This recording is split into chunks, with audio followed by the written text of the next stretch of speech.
The all-new Toyota Tacoma. This is a truck Mark and I have covered extensively on this channel at this point. We are at its launch in Hawaii, where it's unveiling. We drove it at the first drive in California. But the one thing we've had to do, which has been quite the privilege, is spend a lot of time with Sheldon.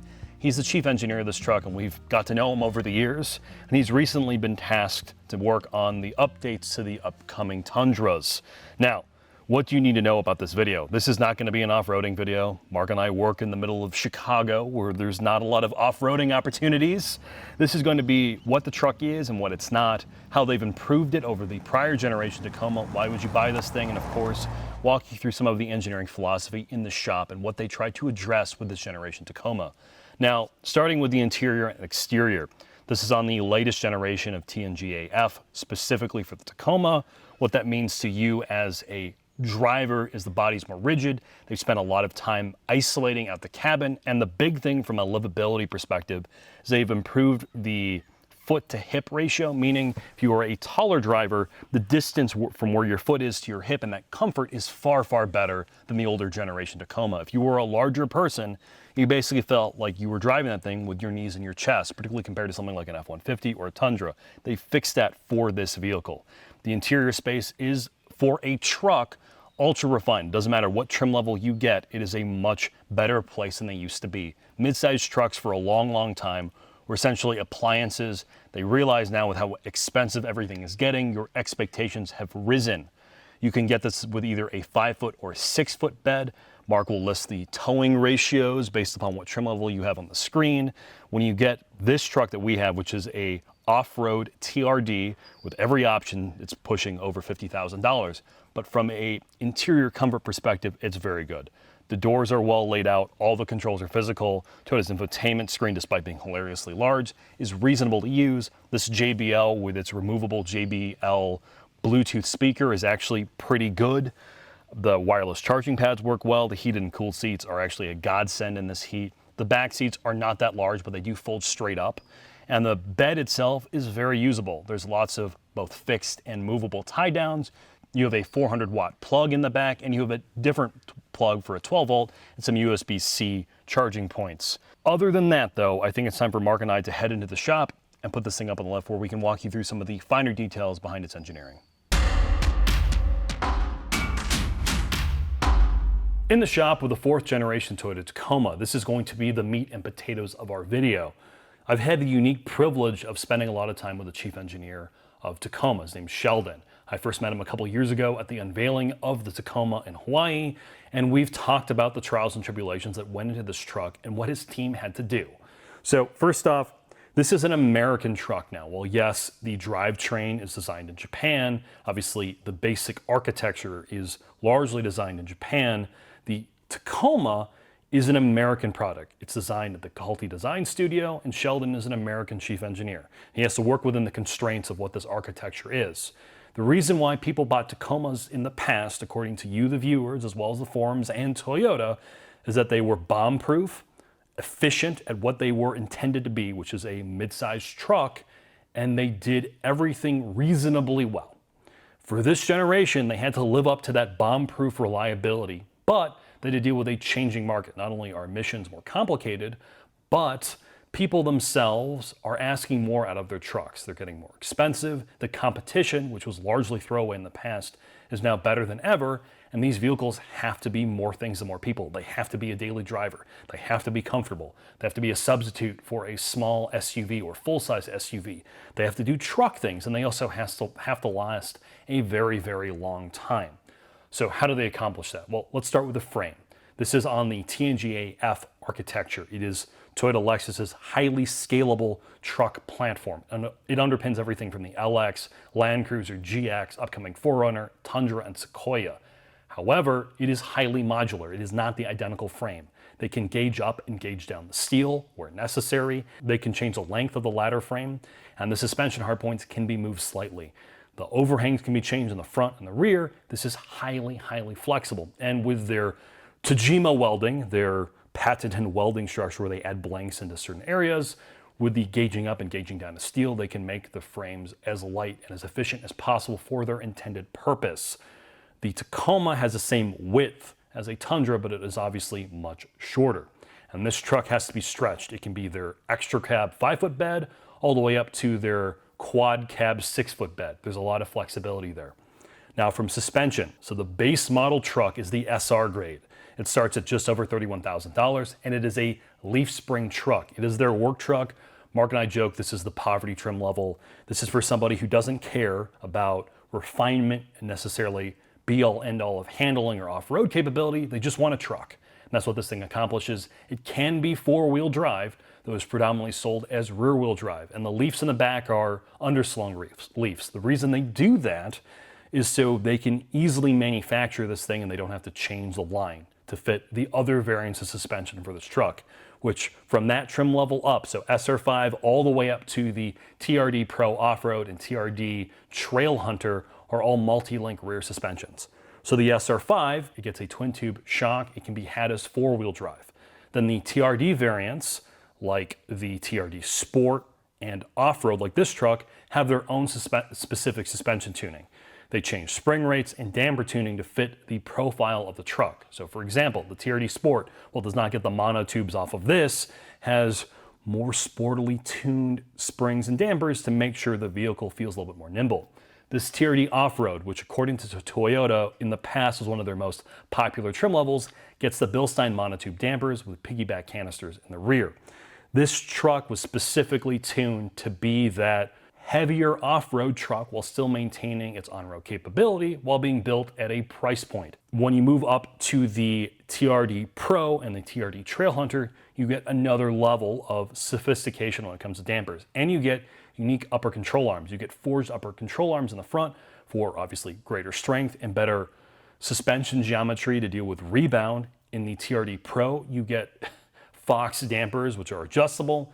And then in the TRD Trail Hunter, you get Old Man Emu shocks. The primary difference is the purpose of the driving character of both vehicles. The TRD Pro, which I've driven off-road and can jump, is for that Baja high-speed off-road truck driver, someone who wants to jump their truck, BFO rally driver, and the Trail Hunter is built for somebody who's planning on doing slower off-roading with a heavily laden vehicle. It's for that overlanding crowd. The idea is this truck's gonna be loaded full of your crap, possibly a tent in the back, and you're going off-road at lower speeds, but the truck is gonna be absolutely maxed out with crap. Toyota is working with their suppliers like Old Man Emu and Fox to build the best possible package for the vehicle. Let's talk about the next part of this, which is how they set up lockers and sway bars. So basically, as soon as you get up to the TRD models, you get an electronic locking rear differential. In the case of the TRD Off-Road, you can get an optional disconnecting front sway bar, which helps with articulation. That obviously carries over to the other higher TRD models. And let's talk about drivetrain next. And this is the most controversial part of this truck. The reason why people were upset is in the past you got a V6, the 3.5 liter. It was a ubiquitous Toyota engine. Everybody had parts for it. Everybody knew how to work on it. The problem with that engine is twofold. By modern power standards, it does not make a lot of power, and it is not fuel efficient. Both of those are issues, both for CAFE standards and trying to keep up with the other competitors in this class. In the past, the Ranger was a garbage can. Now it's actually quite good. The Colorado is pretty decent. The Frontier is continuing to be the old reliable truck, and it makes a decent amount of power. The old 3.5 just didn't cut it. And to be fair to the 2.4 four-cylinder options, you can get this as either a iForce or iForce Max. That means either this is going to be a hybrid drivetrain or a pure turbocharged four-cylinder. The 2.4 makes either 270 horsepower in the case of the 6-speed manual or 278 if you get the automatic, which is an 8-speed automatic, far superior to the old 6-speed found in the regular Tacoma. And the manual is honestly largely similar feeling. Or you can get this as a hybrid, which only comes as an 8-speed automatic. The advantage of this hybrid is that electric motor. There's a very small nickel metal hydride battery, less than 2 kilowatt hours. It's gonna be reliable. It's a Toyota drivetrain, blah, blah, blah. But you get a lot of power out of it. The electric motor makes an additional 48 horsepower over the regular 2.4 liter, and it has more torque down low. You feel it pulling this truck through everything. And that's one of the things that you want in a truck like this. You want a lot of low down torque. Now, the last thing I'm going to talk about, the one thing that this did have a problem with early on, is it snapped an axle with TFL. And that's due to Toyota's 2 off-road electronic control units. It has multi-train select and crawl control. The way TFL snapped their front axle was with multi-terrain select. I spoke to Sheldon about this, and I know this was quite a pain point for his team. Credit to them, they addressed it pretty quickly. Essentially, they had an issue with their software early on, and what they mean by that was it wasn't entirely idiot-proof. According to Toyota, essentially TfL put their truck in a mode in MTS that it was never supposed to be in. They were driving in an ice condition mode, but they had it in rock mode. So the truck assumed that it had a lot of grip when it didn't, so it sent a lot of torque to one single axle and it snapped it. So knowing that, what Toyota did is they reprogrammed the software in these trucks to never let you be in a position where you could accidentally break the truck, regardless of the mode you are in. They had to further idiot-proof the truck's electronic systems. It's a teething pain of an early truck, but I've been assured that that is no longer a problem. So that said, I think it's time for Mark and I to go take this for a quick drive.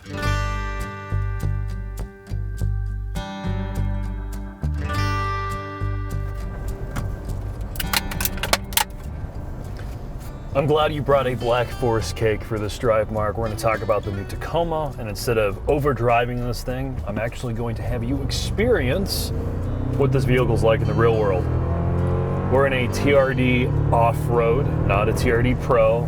The TRD models, the Sport and the off-road, are apparently the primary sellers for Toyota in the Tacoma, so they view most of their customers buying. Obviously, we talked about it in the interior segment, and I talked about it in the shop. First things first, the engine. This is a controversial bit of this truck. You talk about it all the time, how you don't like 4 cylinders in big vehicles, but I have spent time in all of the trucks in this class now, everything from the Frontier, which is basically now taking the place of the old Tacoma being the only V6 naturally aspirated truck you can buy, to the new Ranger, to the Colorado, and we've spent time in the Gladiator, and basically everything else in between.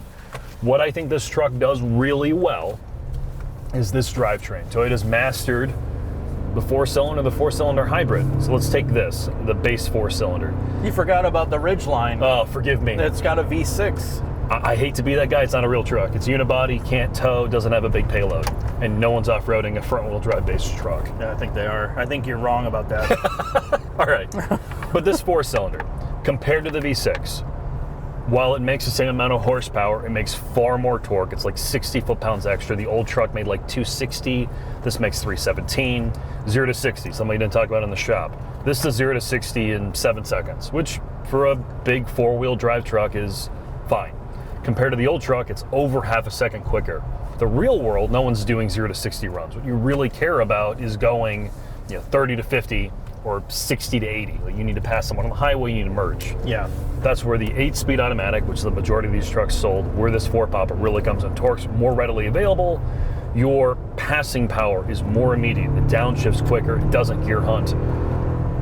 And the fuel economy aspect of it is, it's not a lot better. It's like 10 to 13%, so it's 1 to 2 miles per gallon. But you combine that with the better torque, delivery, and smoother gearbox, I think the drivetrain, as much as I hate to say it, is better than the V6. If you're just coming out, if you're not a Toyota fanboy, Yes. right? You're not the 4Runner bro, you're not all the off-roaders and the Tacoma people, and you look at this generation of truck objectively, and you drove the old one to the new one, there's no planet that you would be like, oh, I like the old truck better.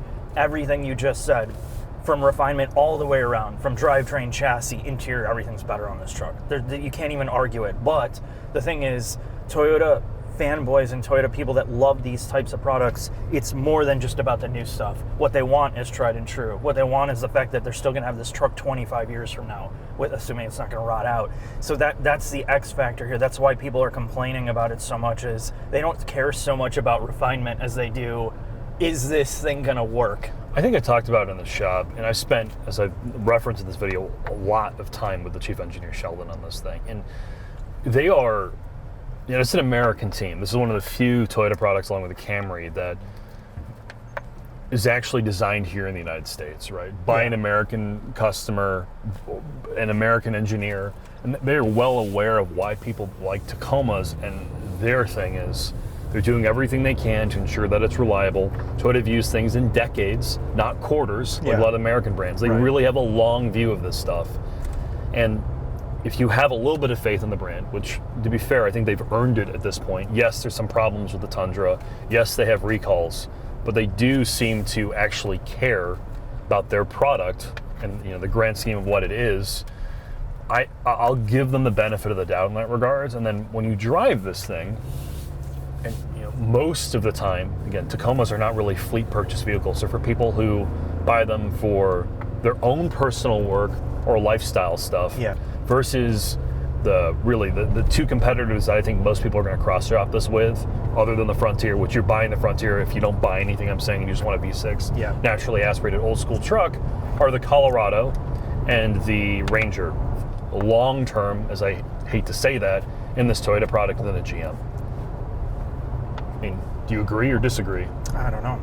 I know you're really digging into that cake. I'm more interested in my Black Forest cake, I'll be honest with you. One thing I will say is I don't necessarily know that that's going to be true, but what I will say is because, and I know you mentioned this in the shop, they are doubling down on this engine family, right? These engines and this is replaced the V6. Yeah, it's going to be around forever, so there's going to be 6 billion parts for it. So even if there are problems with it, it has to be fixed.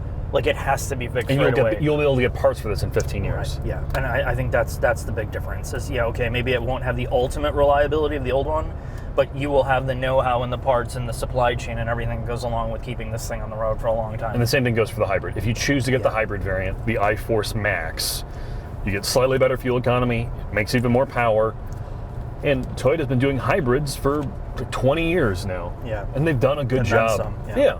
And their battery packs for Priuses today, if you need to go get them replaced, particularly how small the battery pack is in this vehicle, are not hyper expensive.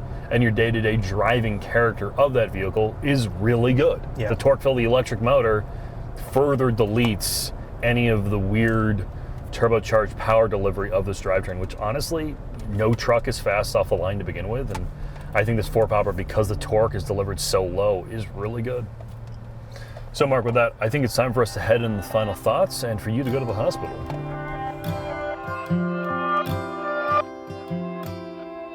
Final thoughts on the Toyota Tacoma. Once again, huge thanks to Bridgestone, our financial sponsor, and of course, Sheldon, the chief engineer of the Toyota Tacoma, who spent so much time with us over the years. So what do I think about the truck? Well, I will say the midsize truck is no longer all that cheap, as tests of the vehicle behind us is like over $50,000. But this is objectively a better truck than the generation before. In every metric you could possibly really measure, it gets better fuel economy, it's better to drive, it's more comfortable, the engine's more powerful, you can still get it as a manual, and these trucks are highly configurable. You can get a base model, or you can go all the way up to nearly $70,000 TRD Pro. The truck we have behind us is the TRD Off-Road. I will say, if you are looking for a mid-sized truck and you can live within the confines of what this thing can do, what it can tow, how much it costs, I think it is probably the best mid-size to actually live with. The interior space is really, really nice. It's comfortable, the drivetrain's smooth, have a strong feelings to be very reliable, and historically Toyota Tacomas have very, very strong residuals. If you're looking to actually live with a mid-sized truck, this is definitely one of the better ones. So with that, thanks for watching, hope to see you soon.